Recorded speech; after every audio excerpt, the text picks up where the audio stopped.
Salutations to those who are young and young at heart. Oremi, Madamfo, Enyim, Salam alaikum. Hola, buena gente. Bonjour, legend. Linja, Dumelang, Murigaboto, Muliwanji, Murigaboto, Makadin, Karibu, Mwakaitawani, Munotambere. Welcome to Blackvue SDA online platform. This is a place where your soul will find rest. Did you know every Wednesday and Friday at 6:15 p.m. we have consistent midweek prayers? Not only that, during the day from Monday to Friday, if you need a soulful song, please tune into our platform and indeed you'll find rest for your soul. On Sabbath, which is Saturday, we have services from 8:30 right up to 6 p.m. What do you expect to find? We have got the church at study, Sabbath school, music. It's story time. Even our little ones, the children, will find solace on Blackvue online worship platforms. Yes, not only are they going to receive a powerful sermon for them, but including the songs, and they'll sing the songs of Zion in the comfort of your home. Yes, you are waiting for the power hour as we receive the beautiful words, the wonderful words that come from the Word of God. In the afternoon, we have got powerful discussions, not only for the young, but even for the old, as we prepare this journey on this planet Earth before the sundown.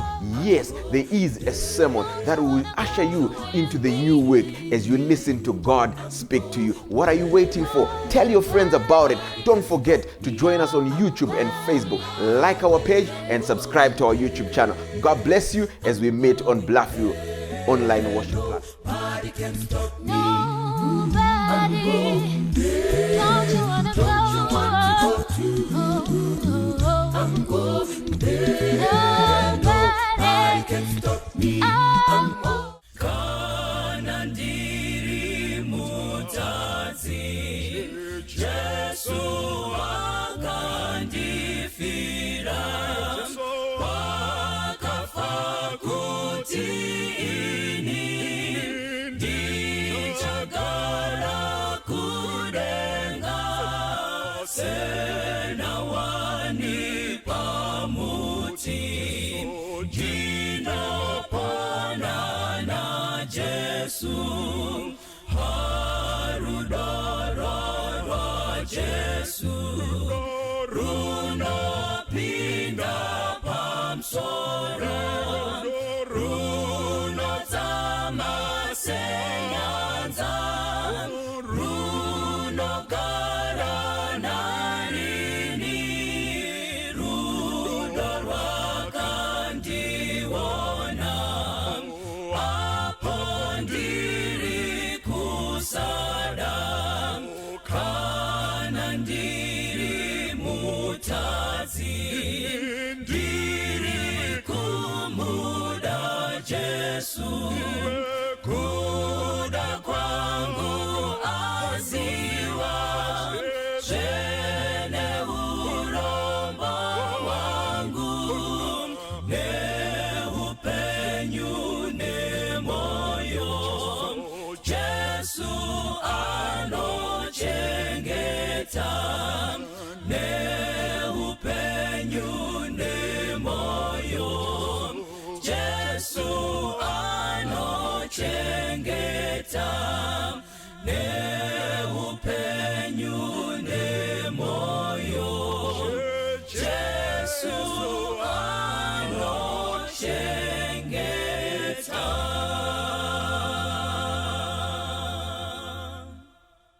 Toda kutenda Mwari watitendera kuti tisangane nyama nemweya zviri pamwe chete, uye tigotenda Mwari nenguva yose yakatipa kuti tigare pasi tichitaurirana tichionesana. Tinovimba kuti mukutaurirana mukuonesana hakuna unodzimbira mumwe, hakuna unotsika mumwe. Kana kuri kuti ndo zvinoitika dei Mwari angatiitire nyasha kuitira kuti dei tese tingaonesane mune zvakanaka. Ngativei nenguva yekunamata. Baba wedu namuponesi musiko wedenga nepasi, toda kutendai. Rumbidzwai nekusingaperi noti zvakafanira imi. Pataa kutaura nevanakomana nevanasikana venyu, dei mungapindira. Tibetserewo kuti mune zvese mungapuwa mbiri nerukudzo nekuti zvakafanira imi. Muzita raJesu ndinonamata. Amen. Toda kutenda Mwari atitendera kuti tisangane. Mukati mezuva ranhasi ndoda kuti tiisirane pachena chinhu ichi. vagere uko, imi vechidiki. Kutaura kwatinenge tichiita handi kukutsvakira mhosva. Kutaura kwatinenge tichiita handi kukujaja. Kutaura kwatinenge tichiita handi kukufungira. Zvatiri kungoita isusu ndezvinoti history inotibatsira kuti titarise kumasure kuti zvinhu izvi zvakamboitika, zvakaitika mumaconditions akaita sei, zvakaitika nenguva yakaita sei. Kana tichinge tatarisa izvozvo, zvinotibatsira kuti kana taakurarama mukati mezuva ranhasi tisaripite history. Kana taakurarama mukati mezuva ranhasi tisawire mugomba rakawira umwe. Kana taakurarama mukati mezuva ranhasi tisadzokere kumasure pataifanirwa kuenda mberi. Kana takurarama mukati mezuva ranhasi tisafunga kuti tadiscover zvinhu zvinyowani izvo zvakanga zviripo kubva kudhara. Kana takurarama mukati mezuva ranhasi tikwanise kuseparata reality kubva muperception. Saka Mwari dei angatiitira nyasha patinenge tichisangana tichitaurirana. Hongu hatigone kushandura matauriro nekuda kwemunhu, asi chandinongokukumbirai nezita raJesu ndechekuti izvo vanakomana nevanasikana vashe, nyika ino haisisina mazuva, nyika ino yasakara senguo. Sarudzo ndeyako kusakara nayo kana kuti iwewe kutya Mwari, kumupa mbiri nekumurumbidza, nekuti Bhaibheri rangu rinoti uchatonga munhu nezvaakaita kunyangwe mumuviri kunyangwe kunze kwemuviri. Saka Mwari atiitire nyasha. Ndoda kutanga ndaverenga mukati mebhuku ravakorinde vechipiri chitsauko chepiri. Ndiri kuverenga kubva pavhesi ya1. 2 Corinthians chapter 4 from the first verse. Rangu rinoti, saka zvatinako kushumira uku patakanzwirwa ngoni hatinapo hatineti. Ndodzokorera zvakare. Saka zvatinako kushumira uku patakanzwirwa ngoni napo hatineti. Paul ari kudaro. Ndoda kuti muunderline mashoko aPaul anoti patakanzwirwa ngoni napo nepekuti hatinete. Paul ari kuti izvo, inini chinoita kuti nditaure zvandinotaura inyaya yekuti ndakanzwirwa nyasha. Zvairehwa naPaul ndezvekuti izvo, vakaita zvandakaita vaifanirwa kufa, vakaita zvandakaita vaifanirwa kudzingwa basa, vakaita zvandakaita vaifanirwa kurwara, vakaita zvandakaita vanga vasingafanirwa kukomborerwa, vakaita zvandakaita kana kuroorwa vanga vasingafanirwa kuroorwa. Zvikanzi naPaul, asi inini manje kana ndichitarisa situation yangu, ndinotarisa situation yangu kuti handina kukohwa zvandaifanirwa kukohwa mukuzara kwazvo. Handina kukohwa punishment yandaifanirwa kuwana mukuzara kwayo. Saka kana ndazotarisa vamwe wandakakura navo vakakohwa mukuzara kwazvo, ndinoona kuti ndakanzwirwa nyasha. Saka pandinoona kuti ndakanzwirwa nyasha, kana ndaakutaura nevamwe, Paul anodaro manje, anoti handineti pamusana pekuti handi vese vachanzwirwa nyasha semanzwirwa andakaita nyasha. Handi vese vachararama semararamisirwa andakaita. Saka handinete, I continuously repeat this issue. Ndo zviri pavhesi ya1. Namba vhesi ya3 yoti izvo, zvino kana ivhangeri yedu yakafukidzwa kune vanorashika. Ndo zvotaurwa naPaul. Zvikanzi if this gospel is hidden, if someone is confused by these issues, if our issues are confusing people, zvikanzi chiri kuita kuti vakonfuswe haisi nyaya yekuti vakarasika. Ndo zvotaurwa naPaul. Paul haana kuti izvo yakavanzirwa vakarasika, iri kuti yakavanzirwa vanorashika. Zvikanzi naPaul, ivhangeri inorwisana nemunhu achiri kuda chivi. Ivhangeri inotirega zvauchiri kuda kubata. Ivhangeri inotisiya zvauchiri kuda kuve nazvo. Ivhangeri inogona kuti haaite iwo chiti anoita. Ivhangeri inogona kuti mirira mangwana iwo chida nhasi. Saka Bhaibheri manje riri kuti kana iwewe uri munhu anoda kurashika, anoda zvanhasi, anoda kufadza nyama, anoda daydreaming, anoda kukuzirirwa achitambira bhora kunze kweground, zvikanzi ivhangeri iyi inoita sei inoconfuse, ivhangeri iyi inoita sei isinganzwisisike, ivhangeri iyi inoisa sei isiri pachena, pamusana pekuti chii, you have decided to get lost. So ndoda kuti vapfana tiite sober tese takagara, kuti pazvinhu zvese zviri kutinetsa ngatirege kunyepera confusion. Pazvinhu zvese zviri kutinetsa ngatirege kuti hatisi kunyatsoona zvakanaka. Hakuna munhu asiri kuona, Hakuna munhu asiri kuziva. Asi Bible riri kuti izvo zvakavanzwa. Why? Because you have decided to get lost. Saka nhasi ndechida kuti ndingokurangaridzai. Mukukura kwatakaita isusu, kare taitamba bhora rechipepa. Ende mubhora rechipepa iri paitozikanwa kunzi wepagedhi ndiani, anotamba mberi ndiani, mafullback ndiani. Ranga riri rechipepa, ranga risina mari mukati, asi pabhora iroro paitozikanwa kunzi wepagedhi ndiani.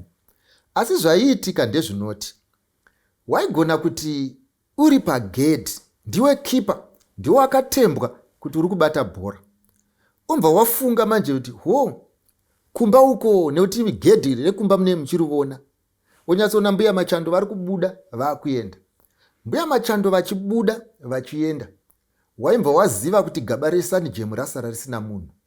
Saka ukangoziva kuti gaba reSun Jam rasara risina munhu, saka unotodaidzira, because kudhara waingodaidzira kune vari mukati kuti change keeper. Odaidzira kuti change keeper kumbouya umwe pagedhi, iwe wombomhanya kumba. Waimhanya kumba vanhu vachifunga kuti pane zvauri kuda kunoronga. Nyamba mubrain mako chinhu chakangotanga kupinda ndechoti mbuya Machando vachingobuda, gaba reSun Jam rasara risina chinhu.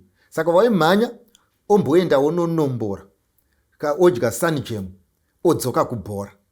Asi zvaiwanzoitika manje kazhinji ndezvekuti waiti uchimhanya uchinonombora, uchipedza kudya Sun Jam, ona mbuya Machando vasvika. Ende kazhinji unenge wamedzaka, wakuda kuvatamba chikuruku chekuti izvo uri kudei pano, haiwa hapana zvandiri kuda. Asi vanoziva kuti unge uri kubhora, uri kudei pano. Chaikanganwikwa nemunhu ndechichichi, ndechekuti izvo kana wanombora Sun Jam ukaidya mumuromo, ziva kuti kubhora rechipepa ndereshena karanga risingachatambwe muloni. Unenge wakachenuruka muiri wose wokuradza kuti uri kubhora. Asi panguva inoyi chinenge changochena chigumwe, nekuti hazvigone kuti udye Sun Jam osiya shena iri pachigumwe. Saka shena kushayikwa kwayo ndo yaikubatisa. Shena kushayikwa kwayo pachigumwe ndo yaita kuti mbuya Machando tifunge kuti asi ndi rocket scientist. Sei usingavagone kuvanzvenga? Nyamba vaizviziva, hazvigone, ndodzokorora vapana. Hazvigone kuti udye jemu nechigumwe osiya shena iripo. Ndodzokorora. Hazvigone kuzipirwa nejemu osiya shena iripo. Paunotodya shena nejemu unodya zvese panguva imwe chete. So panapa zvandoda kuti ndikuudzei ndezvizvezvi. Ndezvekuti hurema hwekutadza kuzvibata mumazera enyu, hurema hwekurarama madiro mumazera enyu, hurema hwekusvuta zvaunoda mumazera enyu, hurema hwekufunga kuti iwe unoziva too much, hurema hwekudanana nevanhu vasingaroore, hurema hwekurara pese pese sepfambi. Hurema hwakadaro chandoda kukuudza nhasi zvinokuzipira, nekuti iwewe mupfungwa dzako akazvitaurira kuti handizorari kana gaba reSun Jam risina akachengeta, handizotambi kana gaba reSun Jam risina akachengeta. Asi ndoda kukuudza, nguva nenguva paunodya jemu rambuya Machando, uzive chinhu ichi, hazvizogoni kuti udye gaba reSun Jam oramba wakachengeta shena. Whatever acts that you are doing, Paul anoti, ani nani anoita upombwe anokanganisira muviri wake. Zvairehwa naPaul aiti zvimwe zvivi zvose zviri kunze kwomuviri, asi ani nani anoita upombwe anokanganisira muviri wake. Number 1. Ani nani anonamata zvifananidzo anokanganisira muviri wake. Number 2. Ani nani anoisa kutenda kwake kwamunhu anokanganisira muviri wake. Number 3. Zvivi zvizhinji zviri kutaurwa panapa neBhaibheri kuti zvinokanganisira muviri wedu, zvivi zvatinoita tichifunga kuti isu takachenjera. Asi chandoda kukuudzai ndechichichi, chataikanganwa pawainombora gaba reSun Jam. Unoziva kazhinji hameno zvaingoita coincidence. Musi waunobata ndo musi wamunenge muchiseva nehuku. Ende munoziva huku dzakudhara dzasingafi zvekumhanya. Maigona kudya huku kamwe chete after 6 months. Saka musi wauri kuda kuseva nehuku ndo musi wawabahwa wanombora Sun Jam. Saka mbuya Machando vaimba vatoziva. Vaingoone system 1 yavaishandisa yekuti handiti iwo watodya. Saka zvazvaireva ndezvekuti izvo imi matoguta kamadya sunjam. Saka by the end of the day kana vamwe vaakudya imimi hamusisimo. Saka waizoti wakagara wakuita comparison yegaba resunjam yawanombora nezvawakurasikirwa nazvo, ndo paunozoona kuti hapana zvandaita. Dei ndanga ndaziva ndambosiyana nejemu kuitira kuti kana huku yafa ndisevewo muto unohwinya. Vapana ndoda kukuudzai, kana muchizozviramba munogona kuzviramba zvenyu. Chinhu chekutanga ndechekuti marelationship mamwe ese amunawo vana mainini. Varelationship mazhinji amunawo vasikana. Marelationship mazhinji amunawo vakomana. Akafanana nekudya sunjam uchisiya huku. Zvaari kungokuita kukubvisa pamusika wevanhu vanoroora. Saka vanoroora vanofunga kuti wakaenda kare pasina kwawakaenda. When iwewe you are busy fooling yourself kuti ndine chinhu uchiziva kuti hachipo. Ishu iri panapa ndeyekuti relationship yauri kukanika yaroda kuedza kuti iite right, yauri kuti panyika hapana munhu mutsvene, chairi kungokuita kukukanganisa kuti izvo panguva iyi yauri kukanika iyi ungade uchitofamba rwendo. Asi hausi kufamba rwendo nekuti uri busy kukanika, yeti vane zvakakanikwa kare varipo. Unodirei kutenga mota iri kutonetsa from day one? Idzo mota dzinofamba dziripo, iwo mukana wekudzitenga unadzo. Une mukana wekupfimbwa madiro, une mukana wekupfimbwa newaunoda, une mukana wekuziva zvaunoda. Ukona chinhu chakuda kukanikwa hachiziricho chauri kuda, asi zvaakuitika namanje ndezvekuti uri kupedza nguva uri pachinhu. Chinhu chacho hachisi kuchinja, chiri kuchinja is your perception. Unochiona chichiimprove. Ndaitaura ndichiti izvo mukatarisa kumabhawa kunomira pfambi panze. Vanhu pavanosvika pabhawa vachiri soba havatori pfambi, vanoziva kuti dzinouraya. Asi kana vakapinda vakarova 1, vakarova 2, vakarova 3, vanoona zvachinja. Vanochidzokera panze vonotora pfambi dziya. Saka pfambi manje dziri patient, dzinoziva kana doro risati ramudumbi memunhu haadi, kana doro ramudumbi memunhu ndo rinenge raakufunga. Chachinja chii? I-perception. But yes, the act and the commodity changed. No. Ndo zvakafanana naizvozvi kuti imimi pamuri kurambira kazhinji muri, the only thing that is happening is your perception is changing, so that you believe that which you should not believe. Why? Pamusana pekuti uri kukanganwa, kuti uri kutamba nenguva, asi manheru kuchada kusevwa nehuku. Nyaya yaIsau ndoitaura mazuva ese handizoikanganwi. Hanzi nekuda kwekudya kamwe akatengesa utangwe. Paul anoti akazozvitsvaga nemeso matsvuku nemisodzi, asi hahana kuzviwana. Saka vapana ndoda kukuudza, kana une mukana usevenzese. Kana uchatemwa dzinobva ropa, senzesa mukana. Kana ganda richadaira mafuta, senzesa mukana. Kana uchapfimbika, senzesa mukana. Kana brain dzichapanana moto, senzesa mukana. Usamire pamabhasi stop emabhazi anoda kukanikwa.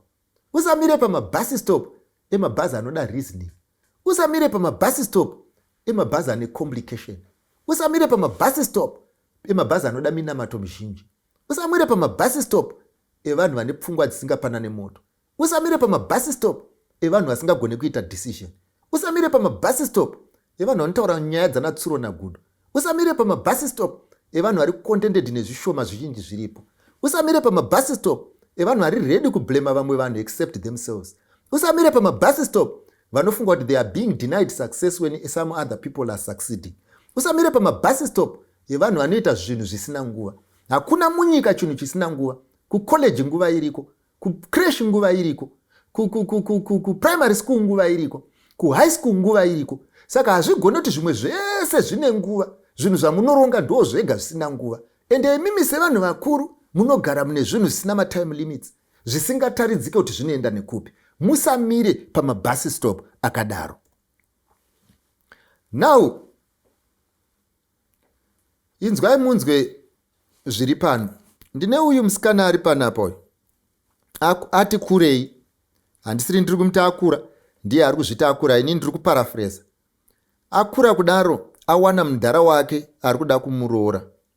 Saka awana mudhara wake ari kuda kumuroora. Problem yaapo manje ndeyekuti shamwari dzake nevari kumba nemasiblings ake vari kuti munhu mukuru. Iye ari kuti nezera rangu ndafamba, ndikasiya mudhara uyu inini zvinonetsa, asi vanhu vari kundijaja vasingazive the pressure yandinayo. Ndo mubvunzo waanawo panapawo kuti izvo ari kubvunza kuti odii, ndo confusion yaanayo. And let me be honest with you, variko vanhu vazhinji vari kufunga kuti havasisiri pamarket. Varipo vanhu vazhinji vari kufunga kuti best before date ravo radarika. Variko vanhu vazhinji vanopretenda kuti things are okay when they feel the pressure. Variko vanhu vazhinji vanorarama sezvinonzi they are okay when they are not okay.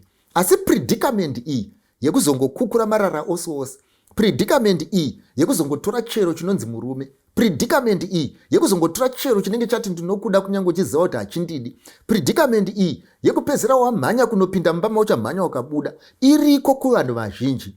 And I want you to listen to me carefully pandiri kutaura nemwanasikana wangu uyu.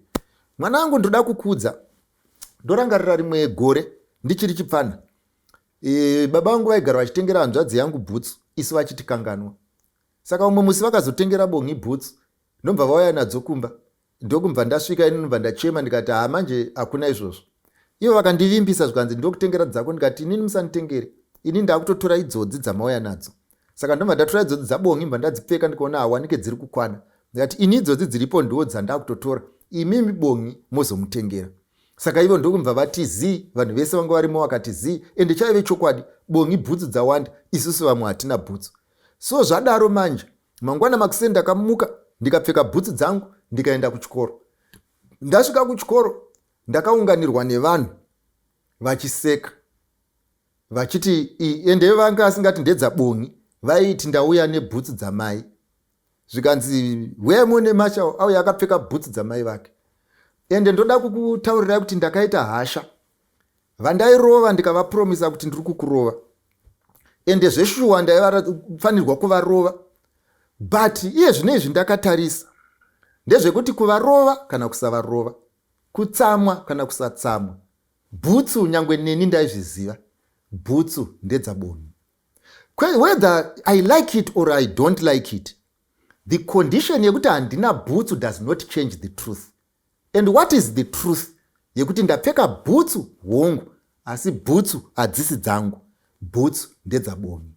Saka mwanangu ndoda kukudza, kukura wakura hongu, musika wako washiringa hongu, wakuona wasara wega hongu, wakuona sezvisingazoita hongu.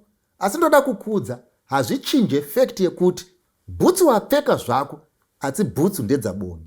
Hazvichinje fact yekuti nekuti iwe nechemukati unozviziva, ungatsamwire nyika yese, ungatsamwire baba vako, ungatsamwire masiblings, ungatsamwire mafriends, asi hana yako inokupupurira kuti bhutsu ndapfeka zvangu, asi bhutsu ndedzabongi. Saka ishu iri pano haizivi kuti vanhu vanoti kudii.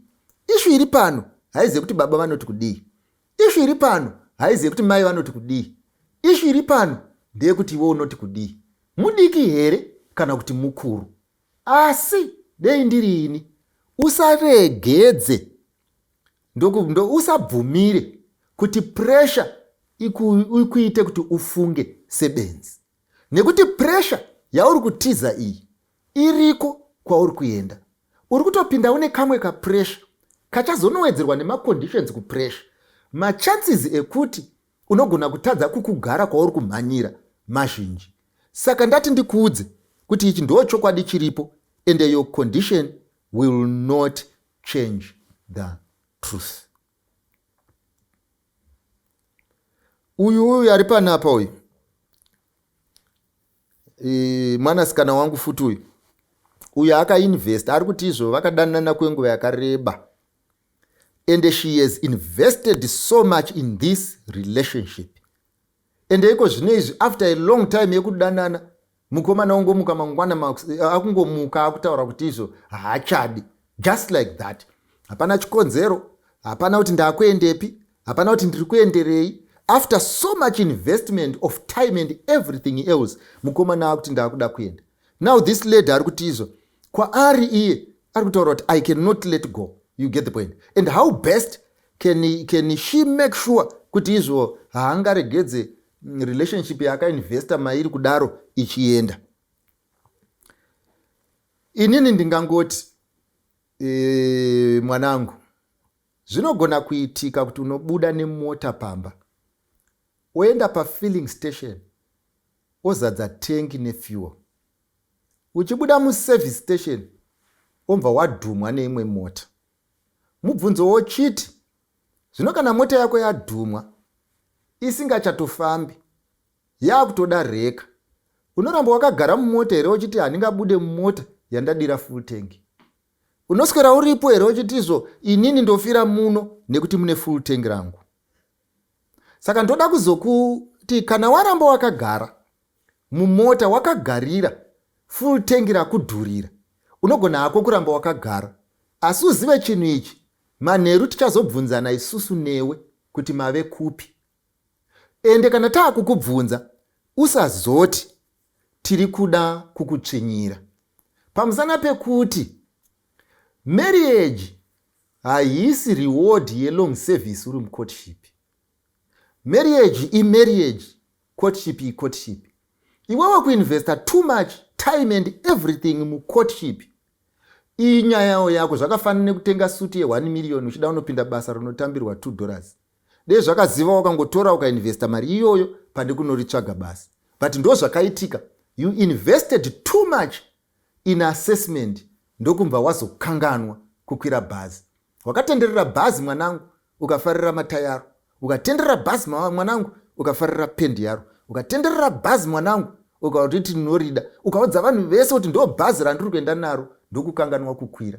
So by the end of the day, izvino zviri pana chiri kukubreak heart, uri kuita sezvinonzi wongoone bhazi. No, wanga usina bhazi mwanangu. Ndo nyaya iripo. Uyu ane mukomana wake ari kuti vabereki havamude. Saka musikana wacho ari confused manje. Ndofunga mukomana haasi kuroora achiti izvo vabereki vake havasi kuwirirana naye. Saka musikana ari kuti izvo ane confusion. Ndo mataurirwo aitwa panapa, kuti ane confusion. But chandiri kuona ndechoti yemukomana confusion tiri kuiona, yekuti ari kuti vabereki vake vari kuti havadi kuti aroore musikana uyu. Iwo yako confusion ndo yatisati yanyatsoburitsa pachena kuti iri pakuti kudii paissue, because pane munhu arida kuroora, vabereki vake vakude, ende iye haasati aroora, ende haasi kuroora because haudiwe. Saka tomboti uyu ari confused. Kana yako iwewe confusion manje iri pakuti kudii. Unoziva, ndorangarira rimwe gore ndakagara naambuya. Saka pane kamwe katezvara kainzi Rei, kari kadiki. Saka taitiri vatatu. Saka takagara kudaro, ndomva paiswa TV on, tiri kuona TV, ambuya variapo, indirapo, Rei arapo. Saka vanhu vanga vari muTV manje, ndomva vatanga kukisana, vachimba vakubvisana hembe. Saka Rei akamba auya akubvunza inini zvikanzi, mukoma Machando, vari kuitei? Fortunately ambuya vanga vane dzinokurumidza kupanana moto. Ndokumva vati unobvunza mukoma Machando iwa huoni. Tiri kubvunzana zviri muTV, ari kubvunza ini, but tese takangotarisa TV. Iye ari kuona, neniwo ndiri kuona. Ndo mubvunzo anzi yandingangokupa mwanangu, yekuti izvi hazvidi kuti ubvunze isu, iwe hauoni. Yafai. Uyu ari panapa, uyu ari kuti izvo, kana vanhu vachidanana, tikada kutsvaga zvestatus yemunhu, toda kutsvaga zvekuti munhu akanaka, hanzi hakuna kwatinosvika. By the end of the day, tinofanirwa kungoita zvinoita kuti nyama ifare, zvinozoitika mberi tozviona. Pano mumwe aimboone mafungiro ako bamunini kumasuro kunyaya tikatomboitaura tikamboipedza. Chandoda kungokuudzai ndechekuti bamunini TV muneiwanza. Munoda kurarama upenyu hwemufilm, ende wesi mukazowedzera nemamusi and boon, ndo pamunotanga kutitaurira nyaya dzanatsuro nagudo. And I know kuti kune vamwe vanowirirana nenyaya dzanatsuro nagudo dzakafanana nedzenyidzi. Idzi ndo nyaya dzekungotaura vanhu makamirira sadza kana kuti makamirira bhazi. Pamune muri pamakombi, pamakombi anonoka kuuya, ndo pamunoronga nekurongonora, ndo panotaurwa idzi. But by the end of the day, muzvinhu zveupenyu ndinodzokorora. Hamufungwe nemafungiro aya. Hatisenzese pfungwa, tisenzesa mafungiro aya. Mumafungiro uri kuita pana pekuti munhu wese hanzi izvo, isusu tinogona kudaro, asi hatizivi kuti ramangwana rinoita sei, anogona kuzotendeuka. Yes, vanhu vanogona kutendeuka. Yes, mhombwe dzine kapasiti yekusiya upombwe. Yes, vanovenga vane kapasiti yekusiya kuvenga. Vanhu vane potential yekutendeuka, asi vanhu havatendeukire kuroorwa, vanotendeukira kuenda kudenga. Saka unofanirwa kuseparata these two things. Hakuna munhu achagara mumba mako, hakuna munhu acharoorwa newe kuti agotendeuka kuti agare newe, nekuti iwe hauna denga. So by the end of the day, vanotendeuka vachatendeukira kuenda kudenga, kwete kugarisana newe. Saka criteria yekutsvaga munhu wekuroora nekuroorwa naye haizi criteria yekuti achatendeuka here kana kuti haatendeuki. Criteria yekutendeuka ndeimwe, criteria yekuroora ndeimwe. Saka you should learn to separate these two things. I think yafai. Uyu ino inyaya ikai yakati rebei, regai ndiparaphrase ndichiti mwanasikana ari kubvunza uyu ane mufana wake anetsa zvisingaiti nemusikanzwa, mufana wake wechikomana. Zvikanzi izvo, saka problem yakunetsa ndekuti vanogara namainini. Mainini baba vakaroora, hatauri kuti zvimwe zvazvo zvakafamba sei kumashure, chatongoziva ndechoti vari kugara namainini asi mufana anetsa. Saka ishu yaapo manje ndeyekuti vaakuomesera mudhara. Wai pamusana pekuti izvo mainini vaakuti kana mwanakomana waye ari pano, inini ndaakuenda.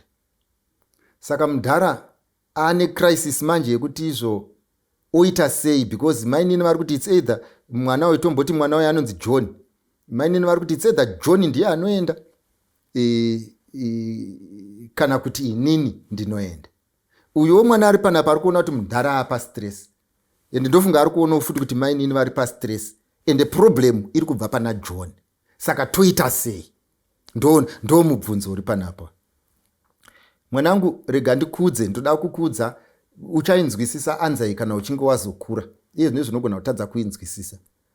Zvinhu zviri kukunetsa, siyana nazvo.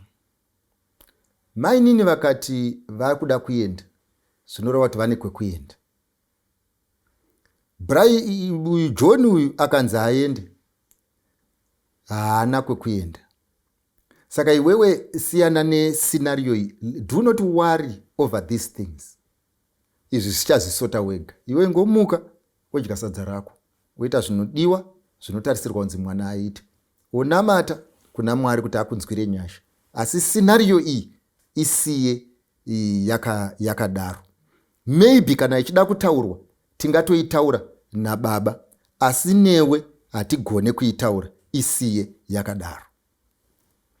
Ndakuda kuchikudza imese mugeroko vafana kuti Bhaibheri rangu rinoti izvo, imi muri temberi yaJehovha. Ndo zvinotaurwa neBhaibheri, zvikanzi imi muri temberi yaJehovha, munogara mweya mutsvene. Zvikanzi musasvibise temberi yaJehovha. Kana Bhaibheri richiti muri temberi yaJehovha, temberi yaJehovha inosvibiswa nenzira dzakasiyana siyana. Kutendera abuse kusvibisa temberi yaJehovha. Kunamata vaMwari vamwe kunze kwaMwari kusvibisa temberi yaJehovha. Kuda munhu kudarika Mwari kusvibika temberi yaJehovha. Kuda munhu kusvika pakuita BP nekutadza kurara kusvibisa temberi yaJehovha. Kuda munhu anokuabuse kusvibisa temberi yaJehovha. Mwari panapa zvaari kutaura ndezvekuti I invested in this human being.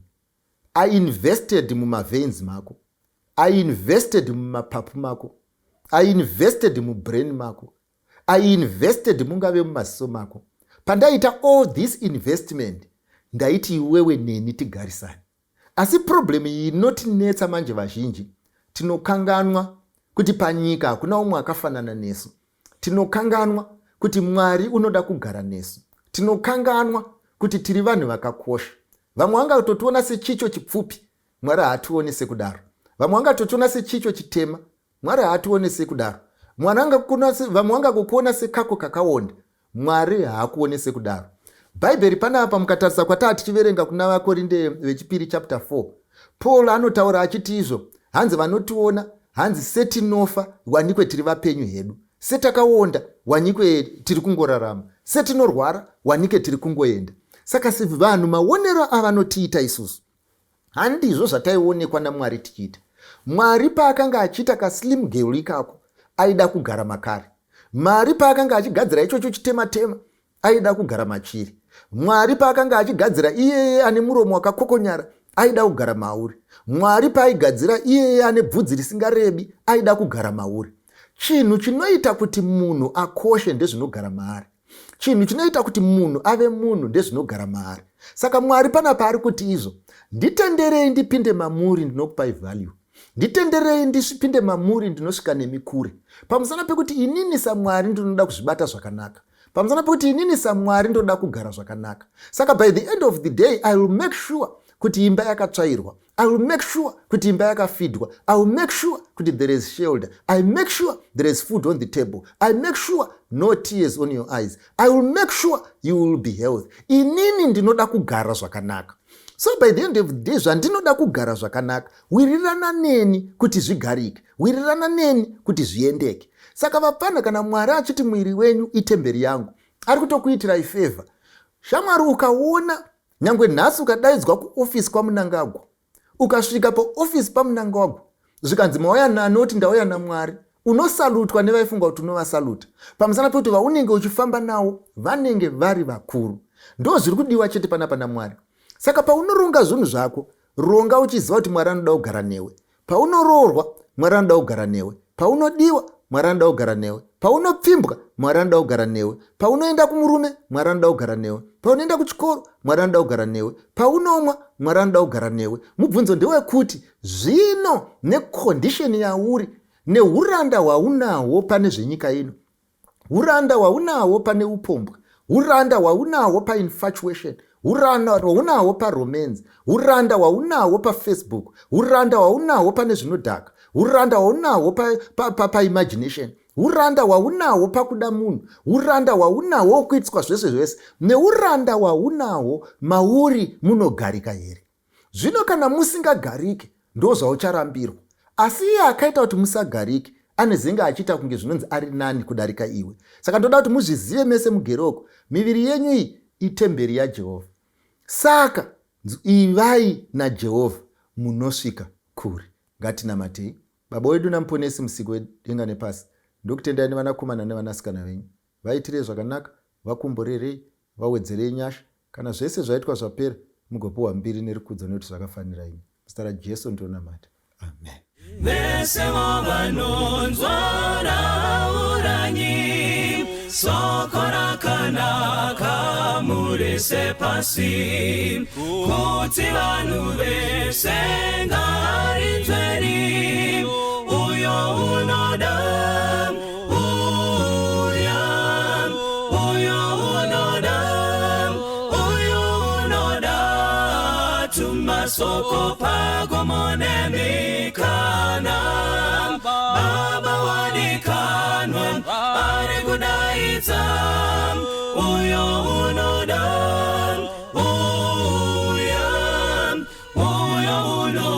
uya nasi uya, pinda pamusiwo wazarurirwa, Jesu ndiye nzira yeidiyega, uyo unoda,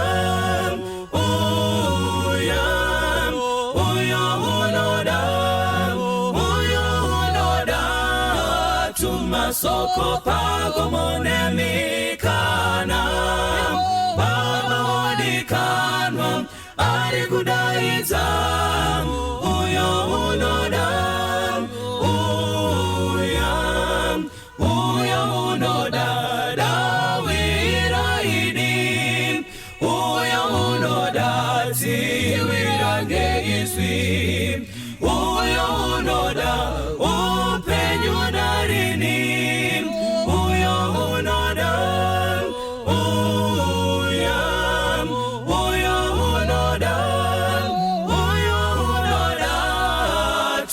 soko pagomonemikana, Baba wadikanwa, ari kudaidza, uyo